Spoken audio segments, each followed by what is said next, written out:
Hello friends and greetings for the day. Welcome back to another tutorial on ISTQB Advanced Level Test Analyst Certification. We are in chapter 4 talking about testing quality characteristics and moving on with the next and the last segment of this chapter, that is 4.4 compatibility testing, and would like to understand more about what compatibility deals with and how a test analyst can make it happen.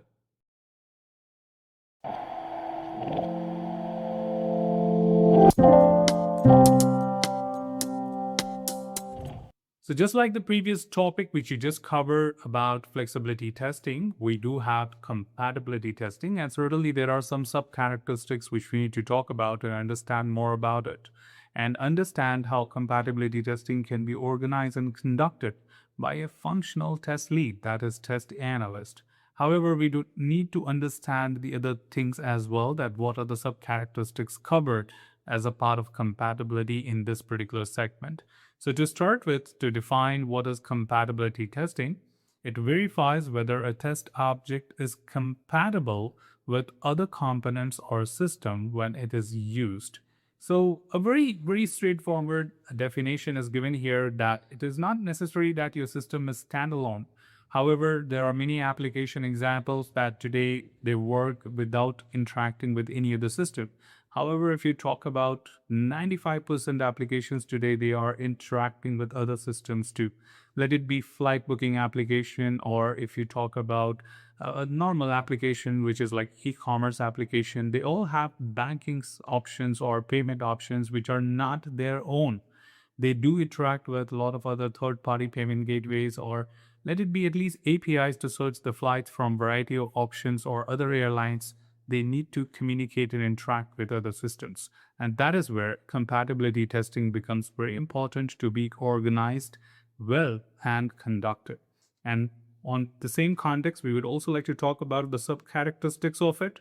The sub-characteristics are certainly the two things which we are covering here, that is interoperability and coexistence. However, just to let you know, coexistence again is not a part of this syllabus, will be covered in the technical test analyst, but we are giving you a high-level definition of both of them. Where interoperability testing is to verify compatibility with components or systems with which the test object is intended to interact, and these tests are typically black box functional tests, so the test analyst is usually responsible for them. So in simple word, it means that we are talking about integrations and interactions, which means I'm talking about CIT, I'm talking about integration testing, and SIT as well. That is system integration testing. Whereas on the other hand, we are talking about coexistence testing, which certainly verifies that the test object can share its target environment with other components or systems without interference. Simple definition to that, or easy way to understand it, is the coexistence is all about one system works along with other system. Its best way to understand it is you cannot install two antiviruses on the same operating system, because if you try to do that, the second antivirus installation will prompt you saying that uninstall the first one before you install this one. That certainly represents that they have coexistence issue. But however, if you have VLC media player or you have Windows media player, they don't have coexistence issue. That means they both can work at the same time on the same premises. But however, antiviruses do not have that principle. That means they conflict with each other. So when we have these conflicts to be understood, we conduct the coexistence. However, in this syllabus, you don't have to worry about it, but just be aware of the definition, which would be of great help. In deep diving, the interoperability testing is certainly to verify two or more components or system can exchange information. So it's just not the link. It is more about data exchange between the two systems and how exactly being performed. When the information exchange involves a data transformation, interoperability testing must include verification of that transformation. Also, interoperability testing is particularly important when multiple systems needs to collaborate, share data, or perform tasks together. This is especially the case in modern software architecture such as cloud solutions, web services, microservices, containerization, and the Internet of Things. And that is where we understand that most of the systems, as I said, 95% of the applications or systems are not standalone. they need to go through these kind of interactions, and certainly test analysts must measure that. Also, to add, interoperability usually happens on various architecture levels.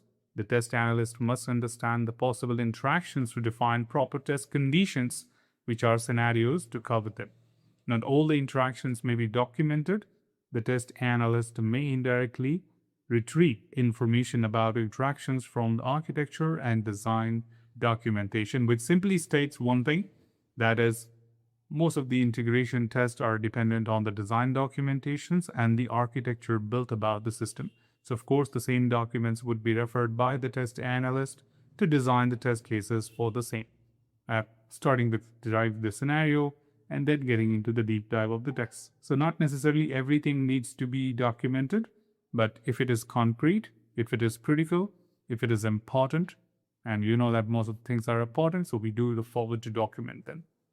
On the other hand, if you deep dive about some of the examples to understand it, so we would like to talk about in the next segment that how exactly interoperability becomes very critical, or what kind of use cases we talk about interoperability testing to be conducted. So in form of detecting defects, we would like to say interoperability testing can help you detect defects to first, data transformation for exchange of data, interpretations or use of exchange data, communication flows and protocols, which certainly involves contracting between two or more systems, compliance with standards, end-to-end functionality, and design documentation. That means these are all those things which are covered as a part of interoperability testing, and certainly not limited to performing a quick action, that is, if I can move from this system to another system, but more about how the transformation happens, whether the data was able to be interpreted by the other system, like response code was understood by the other system or not, and did they exchange correct information with each other, and were they able to operate together. If you go by the word interoperability, the word operation is with inter. That means operation between two systems.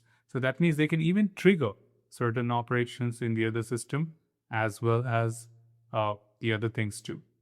On the other hand, of course, to wind up, interoperability is usually applied during integration testing, black box test techniques such as database test techniques that focus on the exchange data, behavior-based test techniques for interpreting or using the data, and end-to-end functionality or rule-based test techniques for data transformations are well suited to interoperability testing.